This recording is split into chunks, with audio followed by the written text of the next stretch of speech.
Hi, hello, it's Helen from the Cut Flower Patch.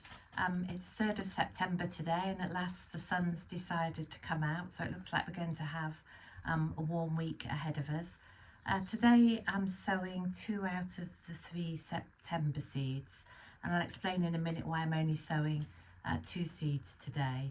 I also thought I'd show you the seeds that we sowed in August, just to see how they're coming along, because hopefully yours are similar to mine and have made really good progress. So we'll have a look at those and just have a quick chat about what we're going to do with those next.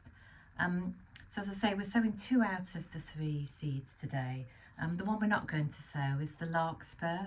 I'm going to put that in the freezer for a couple of weeks. Larkspur needs to go through something called a stratification process, which basically means it needs cold in order to break the seed dormancy.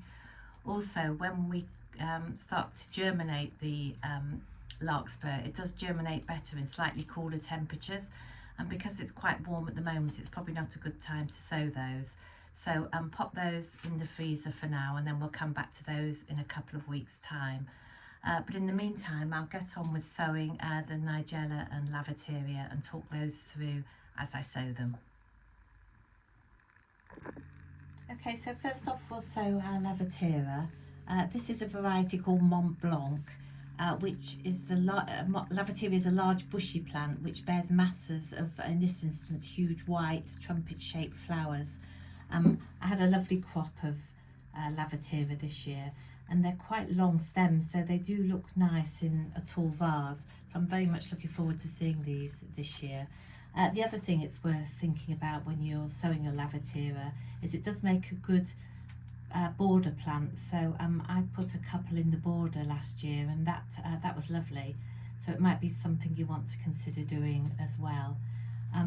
So what we're going to do in this instance, rather than put them in modular trays, we're sowing them into single pots. So you want to pot roughly about 20 centimetres in diameter, give or take. I've filled this with sieved multi-purpose peat-free compost. You can use seed compost if you prefer, but I find the multi-purpose compost works really well. I always tend to water or moisten my compost, should I say, before I sow my seeds. It doesn't matter if you forget, you can water it afterwards. It just stops you dislodging the seeds if you do it beforehand. So we just want to get that moist rather than soaking wet. And then what we're going to do is take our Lavatera seeds. As you can see, they're quite a nice large seed, and I'm going to put 3 in this pot, sort of equidistance. There we go. In total, I think I'm going to sow 3 pots of 3 for my cut flower patch, 3 for the beds, then 3 for good luck, just in case some of them don't work out. And then we want to cover that lightly with compost. We're trying to cover it about 2 millimeters deep, that's all. So it's quite an easy one to sow.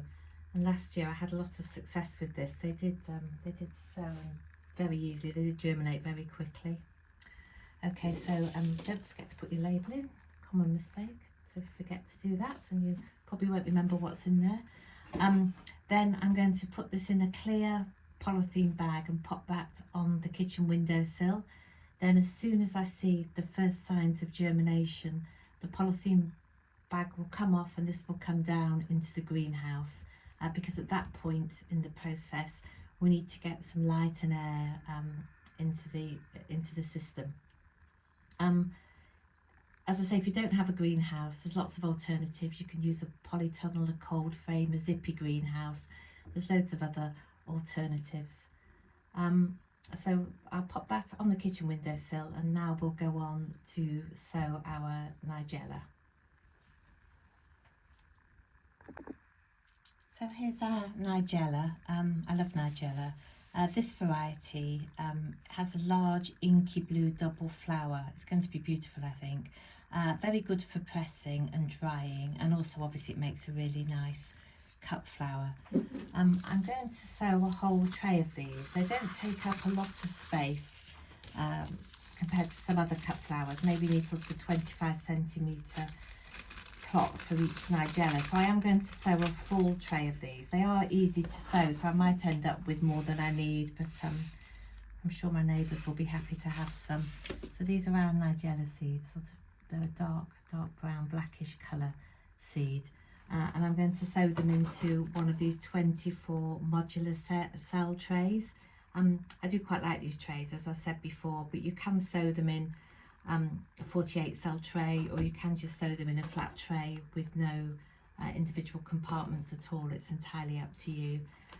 So what I've done, I've filled this with sieved multi-purpose peat-free compost again, and I've already moistened this compost, and I've depressed the compost slightly using another tray just to get rid of any air pockets. You don't want to knock all the air out of the compost, but you do want to get rid of any big pockets.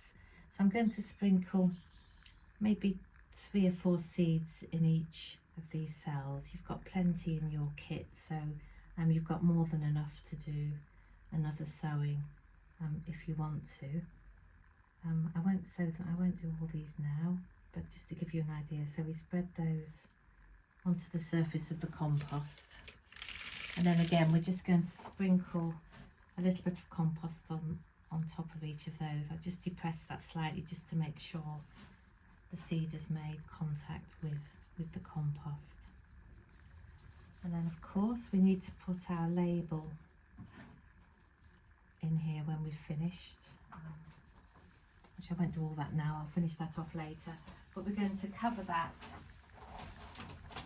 with a plastic tray like this, plastic lid. If you don't have a plastic lid, you could put a shower cap on, or a plastic bag, and again that is going to go onto the kitchen windowsill, and as soon as we see the first signs of germination, the lid will come off and it'll come down into the greenhouse, and then that will germinate happily, hopefully, in the greenhouse. And then when the seedling gets its first true leaves, so initially the first set of leaves are called the seed leaves, and then it'll get another set of leaves called the true leaves.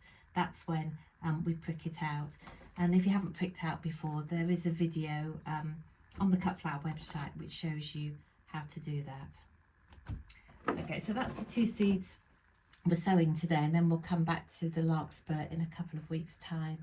Now I'll just take you through the 3 seeds that we sowed in August, just to show you how my seedlings are coming along. Okay, so we'll take a look at the seeds that we sowed in August. So first off, the cornflower. So this is how my cornflower is looking at the moment. So they germinated within days. So they were on the kitchen windowsill. I saw the first signs of germination, took the cover off and brought them down into the greenhouse. At that point, once the cover comes off, you will need to water them fairly regularly, particularly at the moment when it is quite warm, because the water obviously evaporates much quicker if it doesn't have a cover on there. Again, you don't want to overwater them, you just want to keep them nice and moist, but do keep an eye on them, because once they get into these pots they do dry out quite quickly. I did lose a couple of cornflowers to slugs, so every other day I come and have a look at the bottom of the pots, and even though mine are in a greenhouse, still today, for example, I found 2 or 3 slugs on the bottom of the corn cockle, so do keep an eye on that. It's really demoralising to lose them to slugs. So what I'm hoping will happen with these is that roughly 6 weeks before our first frost, which will be sometime around the mid-October, I'll plant these out into my cut flower patch. Both the corn cockle and the cornflower are fairly hardy, so hopefully we'll be able to plant out some of those. I probably won't plant all of them out, just in case I do lose some over the winter. But last year it was quite a harsh winter, and the ones I planted out in October did survive. As you can see, these are growing quite quickly, and if they do start to look like they're getting a bit leggy, I might even in the interim pot them on into slightly bigger pots. I'll just keep an eye on that. So the corn cockle, very much like the cornflower, they germinated really quickly. I took the cover off, brought them into the greenhouse. Once they got their first set of true leaves, I pricked them out into 9cm pots. Now here you can see, well, can you see this one has been nibbled by one of the slugs that I found this morning, but I think hopefully enough of it survived and it should be okay. Some of them haven't been eaten yet, so I have got a few spares if those don't make it through. And again, I'm hoping we can be able to plant out some of those before the winter kicks in. And the stalks, again, they germinate nice and quickly. These are again I put these into 9cm pots. I'm not sure, I think these probably aren't quite as hardy as the corn cockle and cornflower, so I might overwinter all of these in the greenhouse, but we'll see. But this was a stock, I'm afraid, and the slug has had his lunch, or her lunch, on my stocks, which is a bit upsetting. Anyway, so I'm pleased with the August seeds, actually. They're doing really, really well, and I hope yours are too. So that's all for today. I'm about to do the next sowing and growing update, so that will be with you sometime later this week. Okay, thanks very much.